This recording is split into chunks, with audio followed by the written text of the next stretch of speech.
Ahojte programátori. Dnes nás čaká zábavné stretnutie, počas ktorého si naprogramujeme hru Scratchy. Hlavnou postavou bude Steve, ktorý bude vedieť zbierať diamanty, pribudnú tu nepriatelia, zvuky, bodovanie, skóre, efekty a ďalšie veci. Tak, poďme spoločne na to. Úplne prvým krokom je, že ideš do popisu tohto videa, nájdeš takýto link a potom v Scratchy, keď si ten link otvoríš, klikáš na Remixuj. Vytvára sa ti tvoj vlastný odvodený projekt. Chvíľu počkáme. Ešte čakáme, projekt bol uložený. Následne vidíme prostredie Scratchu, kde tu máme jednotlivé príkazy, tu máme programovacie prostredie, tu máme samotnú hru, tu máme postavy. My budeme chcieť, aby to prostredie napríklad bolo po slovensky, ako mám ja. Čiže keď ho nemáš, ideš do Settings, tuto vľavo hore Settings, klikáš na Language a vyberáš si slovenčinu. Ideš dole, hľadaš slovenčina. Keď to máš nastavené, môžeme ísť ďalej do samotné programovanie a najprv klikám tu na pozadie. Čiže idem si programovať prvý sprite, ktorý sa volá pozadie. Budem chcieť, aby bol stále uprostred a na spodnej vrstve. Aby sa to udialo, keď spustím hru, to je keď kliknem na zelenú vlajočku. Čiže idem do udalostí a vyberám udalosť pri kliknutí na zelenú vlajočku. Touto lupou si to trošku zväčším. Pri kliknutí na zelenú vlajočku, potom idem do modrej guličky pohyb, vyberám 5.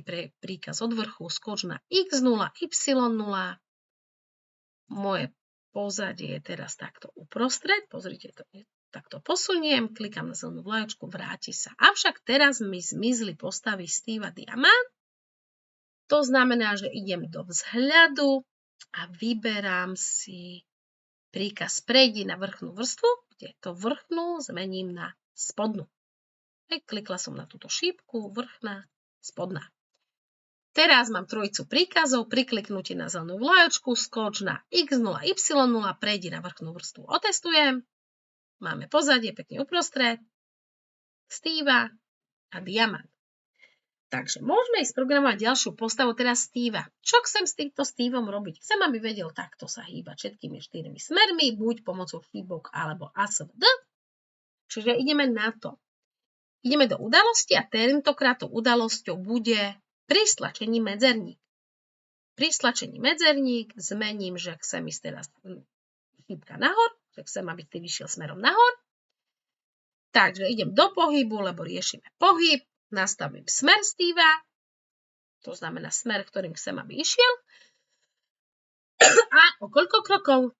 O 10 krokov dopredu. Vyskúšam zelená vlajočka, šípka nahor, Steve sa postupne každým stlačením hýbe o 10 krokov smerom nahor. Alebo smerom 0. Kto by chcel, tak namiesto šípky hore si tu môže dať dvojité V. Hej?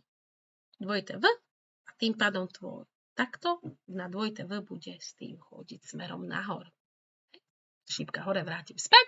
Keď to mám, tak stačí, keď túto trojicu príkazov zduplikujem, klikám pravým tlačidlom, duplikuj a mám zase trojicu príkazov. A čo tu zmením? Teraz chcem, aby Steve išiel smerom nadol, šípka dole, zmením smer, lebo teraz je smer tento, 180 a zase nechám dopredu 10. Otestujem, zelená vlajočka, šípka hore, šípka dole. Kto chce mať tu S-ko, tak si prosím, tak klikne, až nastaví sa tu S na miesto šípky dole a pôjde na S. Steve dole. Ideme ďalej, teraz potrebujeme ďalšiu trojicu príkazov, čiže opäť dávam duplikuj a teraz šípku hore. Mením na šípku vpravo. Teraz chcem, aby môj Steve išiel doprava, čiže smer nastavím doprava, alebo 90, opäť dopredu 10. Kto chce, môže si tu dať D. Otestujem hore, dole, vpravo. Posledné duplikovanie. Presuniem. Trošku si to takto zmenším, aby ste to lepšie videli. A nastavím tu šípka vľavo. Smer bude tentokrát minus 90. Vidíme tu v smere tejto šípky dopredu 10. Mám celý program naprogramovaný, celý pohyb. Idem hore, dole, vľavo, vpravo. Čiže Steva mám hotového. klikám na ulož a svoju hru alebo svoj projekt si ukladám a môžeme sa tešiť na budúce, kde si spoločne naprogramujeme tentokrát, ako Stevie zbierať diamanty a pridáme si do hry zvuk. Tak, ahojte, dúfam, že sa vám táto hra podarila, nezabudnite si ju uložiť a lajkujte toto video. Ahojte!